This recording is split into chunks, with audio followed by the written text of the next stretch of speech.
Sanctus, Sanctus, Sanctus Dominus Deus Sabaoth.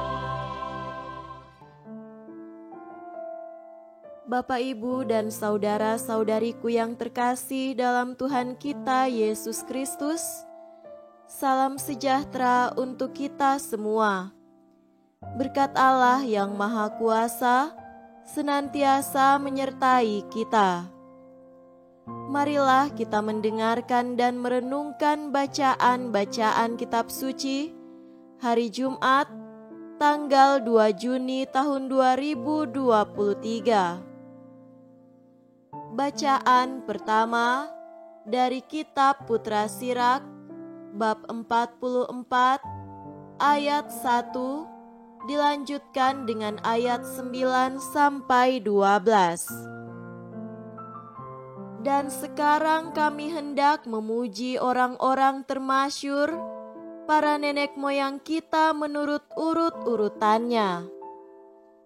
Tetapi juga ada yang tidak diingat lagi, melainkan lenyap seolah-olah tidak pernah ada. Mereka menjadi seolah-olah tidak pernah dilahirkan, dan demikian pun nasib anak-anak mereka sesudahnya. Tetapi yang berikut ini adalah orang kesayangan yang kebajikannya tidak sampai terlupa.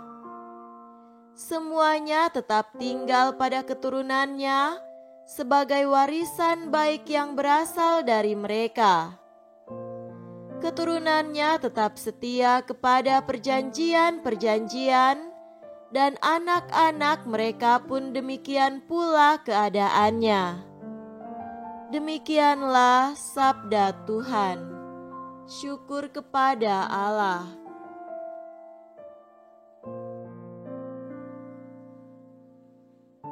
Semoga Tuhan beserta kita sekarang dan selama-lamanya. Inilah Injil suci menurut Markus. Dimuliakanlah Tuhan. Injil Markus bab 11 ayat 11 sampai 26. Sesampainya di Yerusalem, ia masuk ke bait Allah. Di sana ia meninjau semuanya, tetapi sebab hari sudah hampir malam, ia keluar ke Betania bersama dengan ke-12 muridnya. Keesokan harinya, sesudah Yesus dan ke-12 muridnya meninggalkan Betania, Yesus merasa lapar. Dan dari jauh ia melihat pohon ara yang sudah berdaun. Ia mendekatinya untuk melihat kalau ia mendapat apa-apa pada pohon itu. Tetapi waktu ia tiba di situ, ia tidak mendapat apa-apa selain daun-daun saja, sebab memang bukan musim buah ara. Maka katanya kepada pohon itu, "Jangan lagi seorang pun makan buahmu selama-lamanya." Dan murid-muridnya pun mendengarnya. Lalu tibalah Yesus dan murid-muridnya di Yerusalem. Sesudah Yesus masuk ke bait Allah, mulailah ia mengusir orang-orang yang berjual beli di halaman bait Allah.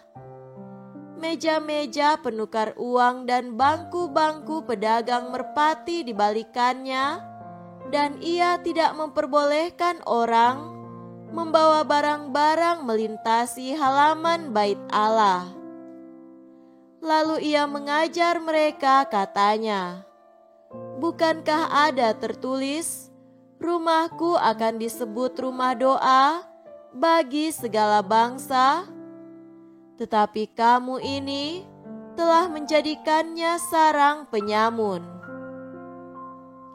imam-imam kepala dan ahli-ahli Taurat mendengar tentang peristiwa itu, dan mereka berusaha membinasakan dia, sebab mereka takut kepadanya, melihat seluruh orang banyak takjub akan pengajarannya.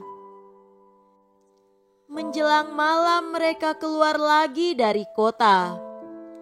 Pagi-pagi, ketika Yesus dan murid-muridnya lewat, mereka melihat pohon ara tadi sudah kering sampai ke akar-akarnya. Maka teringatlah Petrus akan apa yang telah terjadi, lalu ia berkata kepada Yesus, "Rabi, lihatlah, pohon ara yang kau kutuk itu sudah kering." Yesus menjawab mereka, "Percayalah kepada Allah. Aku berkata kepadamu, sesungguhnya barang siapa berkata kepada gunung ini, 'Beranjaklah dan tercampaklah ke dalam laut,' asal tidak bimbang hatinya, tetapi percaya bahwa apa yang dikatakannya itu akan terjadi, maka hal itu akan terjadi baginya. Karena itu, aku berkata kepadamu, apa saja yang kamu minta dan doakan, percayalah bahwa kamu telah menerimanya, maka hal itu akan diberikan kepadamu. Dan jika kamu berdiri untuk berdoa, ampunilah dahulu sekiranya ada barang sesuatu dalam hatimu terhadap seseorang, supaya juga Bapamu yang di sorga mengampuni kesalahan-kesalahanmu. Tetapi jika kamu tidak mengampuni, maka Bapamu yang di sorga juga tidak akan mengampuni kesalahan-kesalahanmu." Demikianlah sabda Tuhan. Terpujilah Kristus.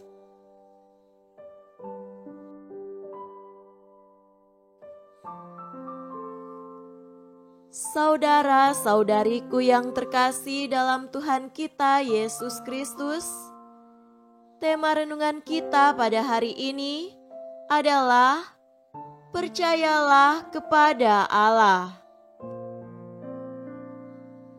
Percayalah kepada Allah, sabda Yesus kepada Petrus yang baru kita dengar dalam bacaan Injil tadi, merupakan reaksi atas keheranan Petrus pada saat melihat bahwa pohon ara yang dikutuk Yesus sehari sebelumnya sudah menjadi kering.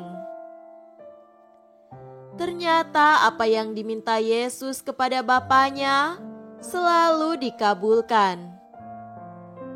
Justru lewat pengalaman itu, Yesus memberikan ajaran bagi para murid dan pengikutnya tentang hal berdoa, meminta kepada Allah Bapa yang bertumpu pada kepercayaan kepada Allah Bapa.